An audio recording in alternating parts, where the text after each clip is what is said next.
Hello humans, I'm Yoshiller and welcome back to some more Kirby 64 in this Redux walkthrough of mine. Parts of this walkthrough are uploaded at noon and 3 p.m. Pacific Standard Time every weekday. In this part, I should be taking on the third level of the last world in this game, Ripple Star. This is a very interesting and very fun level, but it should be noted that it is one of the last levels in this game, mind you. So it is going to be somewhat tricky.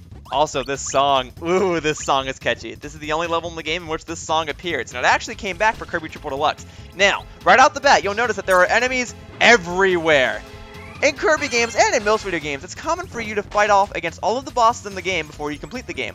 In this game, you fight off against all of the enemies. If you recall in the previous part, I entered into a tower at the end of the level, and this is that tower. This level pretty much continues off from where the last level ended.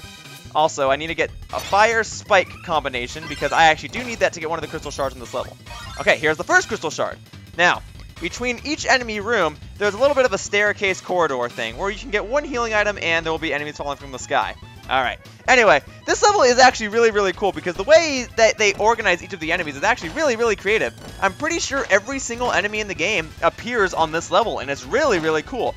And the interesting thing is that they're requiring you to get the fire spike ability combination in this level, right? I mean, you can beat the level without using it, but if you want to get a crystal shard, you have to have this combination. At the very beginning of this game, there was a tutorial explaining how to mix copy abilities. This was the copy combination that they showed. So the very last copy combination that you're required to use in order to get all of the crystal shards is the very first one they showed. I just think that that's really interesting. And this is a really interesting last level, or one of the last levels. It's very cool. All these enemy rooms are cool. And if you notice right here in the center, it's orange and red, implying that you need spike and fire. There we go. Now I can ditch that because I'm not too fond of using that ability. It's okay, but not something that I like to use. I will go for Cutter Electric, though. So here's Cutter. Where's Electric? There he is. Hi! This is for you! Arr, that darn skull! Alright, here. Is there another Cutter guy? Yes, there is. Okay, I'm going to wait for you to attack, and then I'm going to attack you. Excuse me for a moment. Hey! Hey! Can you see I'm trying to wait? There we go. I've got my electric saber. I'm ready to roll. Or rather, I'm ready to strike. Okay, here we go. Now, another thing I might point out. In each of these enemy corridors, the background gets darker and darker, implying that time is passing. Things are becoming darker and darker. I like that. I like that a lot. Here you go. All sorts of other enemies. Again, this is just a really fun level, and I was quite surprised when I heard that this song came back in Kirby Triple Deluxe on one of the last levels in that game, too. It was just such a nice treat. And this is a catchy song. Oh, it's so fun. It's so fun. Yeah, it's almost like, hey, I'm infiltrating this enemy tower, and they're going to throw whatever they've got at me to try and get me out of here. Now, this is the last corridor, and there's a 1-up right here instead of a healing item. So be sure to get through this last room with the best of your abilities. Here we go. And I quite literally mean abilities. Here we go. Destroy all of you. Yeah, just look at the way that all of these enemies come in. It's really cool. And it's really fun to just destroy all of them. Hey! All these ice birds, all these fire birds! Just the way that they programmed all this. I mean, this level is just you destroying enemies, but even then, it's still a memorable, fun, and interesting level. And here's the third and final crystal shard of the game. Or the level, not of the game. I'm near the end of the game. Now, here's the interesting thing.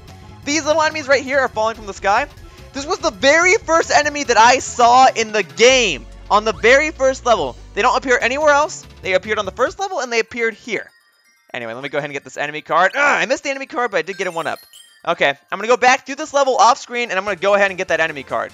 But yeah, that level was just really interesting. Now, I'll talk more about this whole world in a second. Let me go back to this level. Whoosh!